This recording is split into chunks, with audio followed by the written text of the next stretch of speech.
वंदे मातरम 150 बछर पूर्ति अवसर सारा देशे बछरकिया स्मारकी उत्सव शुभारंभ हो जाइछि। प्रधानमंत्री नरेंद्र मोदी नवेम्बर 7 तारिख दिन नवा दिल्ली बछरकिया स्मारकी उत्सव के उद्घाटन करी इथि सामिल हेबार के देशवासी को आह्वान देछन। ई अवसर प्रधानमंत्री श्री मोदी खास डाक टिकट आउ मुद्रार उन्मोचन करिछन।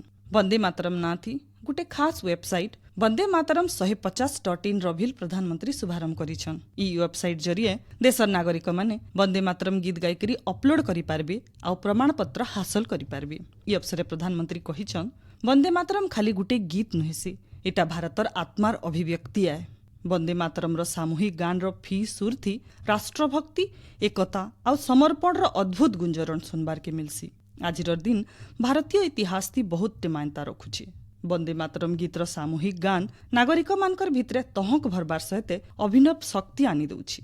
वंदे मातरम गीतर फी शब्द थी बंकिम चंद्र चटर्जींकर भाव और गुहेर अर्थ भरी रहिछि। हेथिर लगी ई गीत सबु कालखंडन प्रासंगिक हेकरी रही आसीचे बोली प्रधानमंत्री कहिछन। वंदे मातरम गीत के 1870 मसीहा बेल के बंकिम चंद्र चटर्जी लिखिथिले। तांकर बंगला भाषार उपन्यास आनंद मठ थी ई गीत 1882 मसीहा बेल के प्रकाशित हेतिला। 1896 मसीहा बेल के विश्वकवि रवींद्रनाथ टैगोर इंडियन नेशनल कांग्रेस सम्मेलनी थी वंदे मातरम गीत के पहला करी गाइथिले। तारुत्रु ई गीत सारा देशे चहल पकई देथिला। ब्रिटिश उपनिवेश दासत्व भितर अणनिश्वासी हो जाइथिबा भारतीय नागरिक मानकर भावना के परिप्रकाश करिथिला वंदे मातरम। धीरे धीरे भारतीय स्वाधीनता संग्राम थी वंदे मातरम गीत विप्लवी मानकर सुर बनवार सहित साधारण लोकर भितर ब्रिटिश शासन विरोधी विद्रोहर निया जलैथिला। देशवासी को एक करबार दिगे गोटे बरकस मंत्र साजिथिला वंदे मातरम, जेनटा कि अखंड भारतर निही पकाबार थी साहस करिथिला।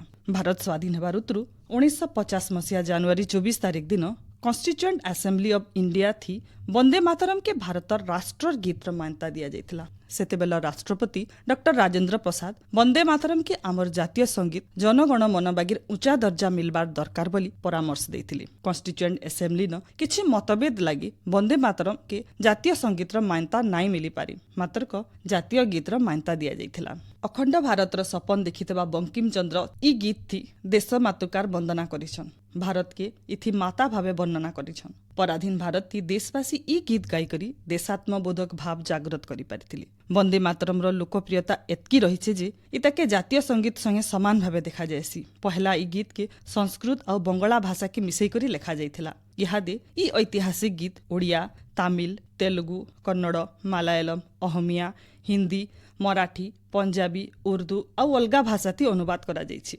पराधीन भारत थी राष्ट्रगीत वंदे मातरम बहुत चहल पकईथिला। ब्रिटिश सरकार वंदे मातरम बही के बैन करबार सहित गीत के सर्वसाधारण स्थल न गायबार उपरे बारण करिथिले। 1901 मसीहा बेल के कांग्रेस कलिकता अधिवेशन थी दक्षिण चरण सेन ई गीत फेर गाइथिले। 1905 मसीहा बेल के बनारस कांग्रेस अधिवेशन थी भी ई गीत गुआ जाइथिला। लाहौर नु लाला लजपत राय वंदे मातरम नाथी गुटे जर्नाल प्रकाश करिथिले। 1907 मसीहा थी भिकाई जिकामा जर्मनी ठाने भारत तिरंगा पताका तैयार करी करी मझी वंदे मातरम लिखिथिले। 1947 मसीहा बेल के देश स्वाधीन हेला उतरु भारत सरकार वंदे मातरम उपरे ब्रिटिश सरकार लगेथिबा सबु कटकणा के उठेई देथिले। 2002 मसीहा बेल के ब्रिटिश वर्ल्ड सर्विस तरफु सबु समयाती प्रसिद्ध 10टा लोकप्रिय गीतर तालिका बाहर करा जाइथिला, जेनथी वंदे मातरम 2 नंबर ठाने रहिथिला। 2017 मसीहा बेल के मद्रास हाईकोर्ट वंदे मातरम के नेकरी गुटे ऐतिहासिक राय सुनैथिले। तमिलनाडु सबु विद्यालय आउ शिक्षानुष्ठान मान के हप्ता के कम से कम थरे वंदे मातरम सभे गायबे बोली राय थी कहिथिले। सरकारी कार्यालय न आउ शिल्प क्षेत्र न बिल मासकु थरे वंदे मातरम गायबे बोली कोर्ट कहिथिले। यहा देभिल वंदे मातरम फी भारतीयंकर आत्मा के गुटे सुताथी बांधी करी रखिछि। देश मातृकार लागी समर्पण सेवा बलिदान देबार के लोकर भितर तहक भरुछि। विकसित आउ आत्मनिर्भर भारत दिगे बढ़ुतबा आमर देश आज जेते भेले भी किछि नुआ उपलब्धि पाउछि वंदे मातरम सबु भारतीयंकर स्लोगान हे जाउछि। वंदे मातरम स्मारकी 150 बछर उत्सव पालन अवसरे आसुन सभे मिसी करी राष्ट्रर गान करबार सहित देश के प्रगति आड़ के बाही नेमा और सारा पृथ्वी न भारत मातार गौरव गाथा के पहुंचाबार के शपथ नेमा।